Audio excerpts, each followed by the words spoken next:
Muy bien, un saludo muy cordial para todos ustedes. Aquí estamos con la serie Pienso, luego no estoy solo. En estos días, con toda esta normatividad, con los protocolos, con la expectativa de la reapertura de las iglesias, ha surgido una pregunta que es muy lógica en el pueblo cristiano. ¿A quién obedecer? ¿A quién obedecemos? Y Romanos capítulo 13, el versículo 1 dice, sométase toda persona. Eso incluye los pastores, incluye los líderes, incluye gente de influencia. Sométase toda persona a las autoridades superiores, porque no hay autoridad sino de parte de Dios, y las que hay por Dios han sido establecidas. Entonces, la Biblia dice que debemos obedecer, que la obediencia es importante, que hay que cumplir el mandato, hay que cumplir la normatividad, que somos ciudadanos de un reino natural, un reino mundial, donde hay orden, hay que cumplir las órdenes. Pero la Biblia es un manual de normas también. La Biblia está por encima de la autoridad. La Biblia es la autoridad para nosotros. La Biblia está ahí para establecer normas para el bien del hombre.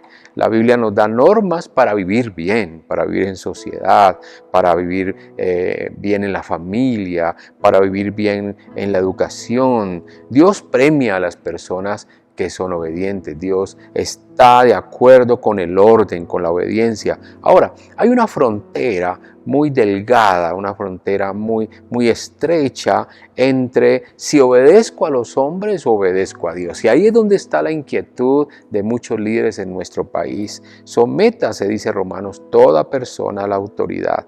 Hay orden, Dios está de acuerdo con el orden, pero el orden debe estar de acuerdo con el orden supremo, que es el orden de Dios, la autoridad de parte de Dios. El orden de Dios es la autoridad divina para nosotros. Y de alguna manera queremos obedecer a esa autoridad divina.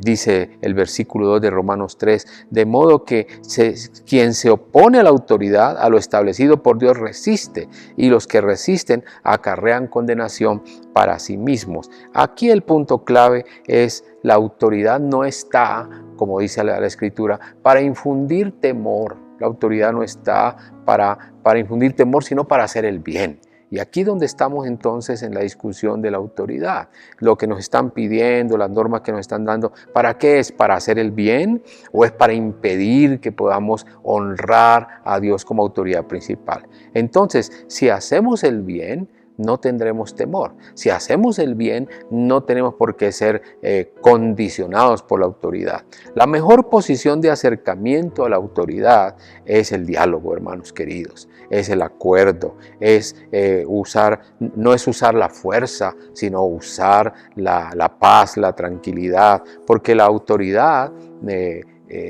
tiene en cuenta a aquellos que podemos expresar lo que nos pasa, lo que nos sucede. Es importante que nos pongamos de acuerdo con la autoridad para llegar a posiciones más claras, posiciones más fáciles de manejar como iglesia. Recuerde usted a Nabucodonosor cuando quiso perseguir a los adivinos, a los profetas, a la gente de su pueblo que no le podía adivinar su sueño. Y vino entonces Daniel y le dice, venga, deme un tiempo, venga, hablemos, pongámonos de acuerdo. Y Daniel no tuvo que desobedecer a la autoridad sin dejar de obedecer al Señor. Esa debe ser nuestra petición en estos días, que el gobierno no tenga que vernos como rebeldes, como personas que no estamos de acuerdo con las normas, sino como personas que dialogamos y buscamos el acuerdo, el que podamos salir en victoria juntos. Un texto que está en Zacarías para que no lo olvidemos, Zacarías capítulo 4, versículo 6. Grabémoslo como iglesia.